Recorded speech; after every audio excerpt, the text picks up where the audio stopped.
నమస్తే.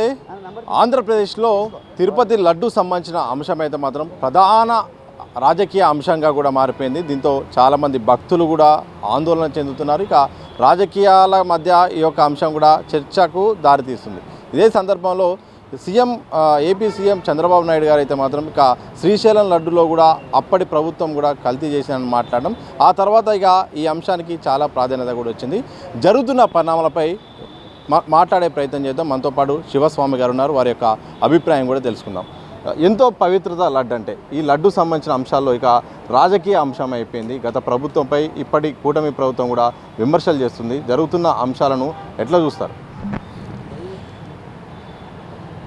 హిందువుల పరమ పవిత్రమైన ఆధ్యాత్మిక క్షేత్రం మన తిరుమల తిరుపతి దేవస్థానాలు. ప్రపంచవ్యాప్తంగా అందున భారతదేశం నుంచి ప్రతిరోజు లక్షలాది మంది భక్తులు స్వామివారి దర్శనానికి వెళ్తుంటాం. స్వామివారికి దివ్యమంగళ విగ్రహాన్ని చూసి ఆనందంతో తన్మయత్వాన్ని ఎలా అయితే లోనవుతామో, స్వామివారి యొక్క దివ్య ప్రసాదాన్ని తీసుకుని వారి ఊళ్ళకి వెళ్ళి వారి బంధుమిత్రులకు అందించినప్పుడు ఎటువంటి వారైనా సరే ఎమ్మటే చెప్పులు విడిచి ఆ ప్రసాదాన్ని తీసుకుని కళ్ళకద్దుకు నోట్లో వేసుకుంటారు, ఆనందం పొందుతూ ఉంటారు. అందుకే స్వామివారికి ఎంత వైశిష్టమైన ఉందో ఆ ప్రసాదానికి అంత గొప్ప విషయాన్ని కల్పించబడింది. కానీ మా పెద్దల యొక్క చెప్పిన విషయం ఏంటంటే, చాలా సంవత్సరాల క్రితం మొట్టమొదటిగా వడప్రసాదాన్ని ఇచ్చేవారు, కానీ తర్వాత తీపి బూందీని ఇచ్చేవారని 1940 నుంచి ఈ లడ్డూ ప్రసాదం అనేది వచ్చిందని చెప్పేసి తెలుస్తుంది.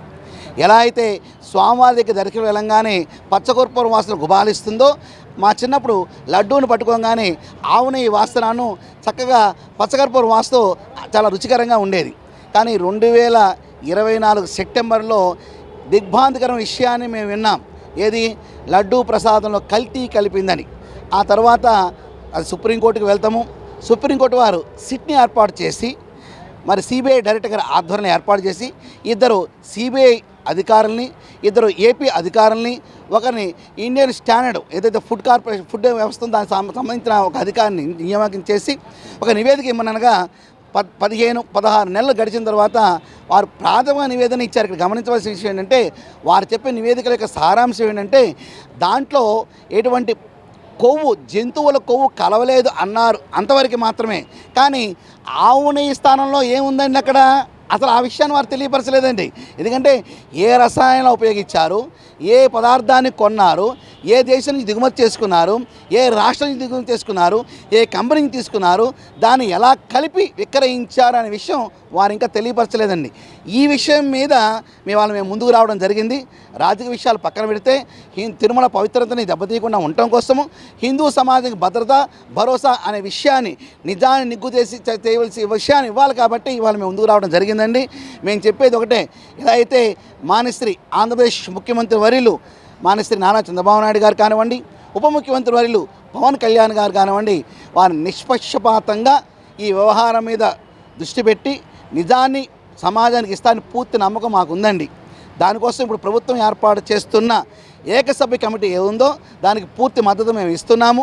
ఎందుకంటే మాకు కావాల్సింది రాజకీయ రగడలు కాదు.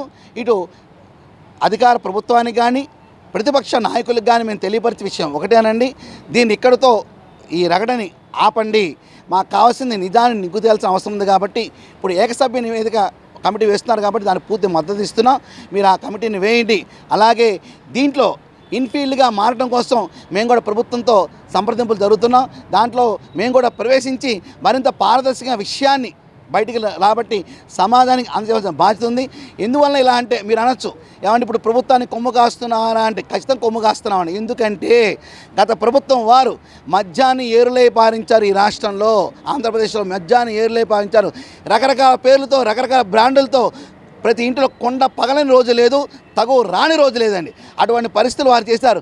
అలాంటివి చేయగలిగినప్పుడు వీరు కొత్త రసాయనిక ముద్దల్ని మరి చైనా దేశం వెళ్ళొచ్చుంటారు. మరి రకరకాల వ్యవస్థలు తయారు ఇచ్చారు. కాబట్టి అసలు ఏది ఇచ్చారు? మామూలుగా మనం అనుకుంటామండి, ఒక వస్తువులో ఏదైనా పదార్థాన్ని కలిపితే కల్తీ జరిగిందంటారు. అసలు వస్తువే కానప్పుడు ఇంకా కల్తీ ఏంటంటే అసలు అది వస్తువే కాదు, అది ఆవు నెయ్యే కాదు, మరి ఏమి ఇచ్చారు అనే విషయాన్ని నిగ్గు తెలిసి సమాజం చెప్పాల్సిన బాధ్యత ప్రభుత్వం మీద ఉంది అని సమాజం ఎదురు చూస్తుందని మేము భావిస్తున్నాం. అదే సుప్రీంకోర్టులో ఒకవైపు ఉన్న అంశాన్ని, విచారణ జరుగుతున్న అంశాన్ని సీఎం చంద్రబాబు నాయుడు ఇలా మాట్లాడడం సరైనది కాదు, కావాలని మాపై రాజకీయ దురుద్దేశంతోనే ఒక మచ్చ వచ్చేలాగా ఇలా ఇన్వెస్టిగేషన్ ముందే మాట్లాడి ఒక డైవర్షన్ చేసే ప్రయత్నం చేస్తున్నారనేది కూడా ఇటు వైసీపీ వాళ్ళు చెప్తున్న వర్షన్. అసలు గత ప్రభుత్వం వారు ఇప్పుడు వారందరూ కూడా కోపాలు వచ్చేస్తాయి, రకరకాల మాటలు వచ్చేస్తారు. ఎందుకంటే నోరు తెరిస్తే అసభ్య పదజాలం వచ్చే ఏదైనా ఉందంటే ఆ గత ప్రభుత్వంలో ఉన్న మహానుభావుల వల్లేనండి. అటు గుడివాడి కానించి, ఇటు సత్తెరపల్లి కానించి, అక్కడ ఉన్న మహిళా నాయకురాలు కానించి వీరు మాట్లాడే మాట అసభ్యకరంగా ఉంటుందండి. అసలు అసభ్యకరానికి పేరే వారని చెప్పి మనం చెప్పుకోవచ్చండి. కాబట్టి వారు పరిపాలన ఏ విధంగా సాగించారో, అసలు రాజధానికి వచ్చేప్పుడు చక్కగా పచ్చని చెట్లు నరికేసేవారండి. నేను అడిగేవాళ్ళం, చక్కగా ఉన్న చెట్లు నరికేస్తున్నారంటే భద్రతా కారణాల దృష్టి చెట్లు అసలు చెట్లు నరికేయడం ఏంటండి? చెట్లు గాలిని ఇస్తున్నాయండి, ఆక్సిజన్ ఇస్తున్నారు, చెట్లు నరికేస్తున్నారు. అందుకంటే ఇటువంటి దిక్కుమాల పరిపాలన, అలాగే మతరాజ్యముగా చర్చిల్లో ఫాస్టర్లో మాట్లాడుకునేవాళ్ళు, ప్రార్థన చెప్పేవారు, ఇది మా రాజ్యము, ఇది మా క్రిస్టియన్ ప్రభుత్వము, మేమున్నాం. సుమారుగా 25,000 అనధికార చర్చిలు కట్టారండి. మీరు ఆంధ్రప్రదేశ్లో ఏ కొండ మీద చూస్తున్న సిరువులే కనబడతాయి కదండి.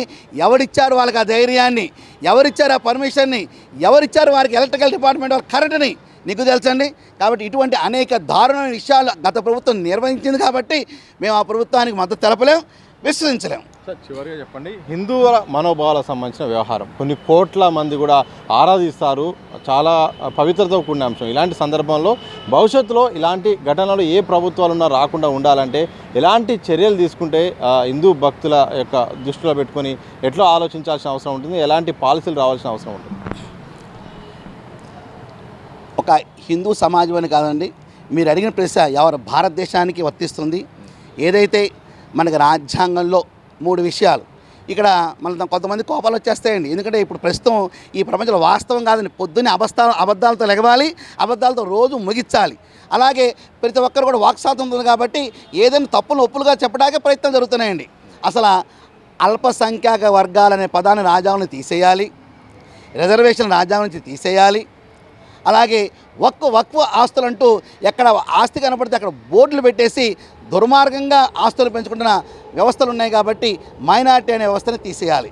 ఇది ఇప్పుడు అయ్యే విషయం అండి. ఇంకా ఎన్నాళ్ళు పడుతుందో మా ముందు తరాల వారికి చక్కటి సమాజాన్ని, వికసిత భారత్ కానీ, భారత్ వెలిగిపోతుందనే పదాన్ని కానీ, లేకపోతే నేను భారతీయుని సగౌరవంగా చెప్పుకునే పరిస్థితి ఉండాలంటే రాజ్యాంగంలో చిన్న మార్పులు చేస్తున్న అత్యంత అవసరం ఉందండి. అలాగే ప్రస్తుతం ఈ తెలుగు 2 రాష్ట్రాల్లో మరి పేదవారు అనేది లేరండి. పేదవారుగా అని చెప్పుకుంటూ మరి అప్పనంగా ఆయుతంగా వస్తున్న లబ్ధి పొందడానికి ఉన్న వ్యవస్థలు ఉన్నారు, సోమరపోతులు మాత్రం బలంగా ఉన్నారండి ఈ 2 రాష్ట్రాల్లో.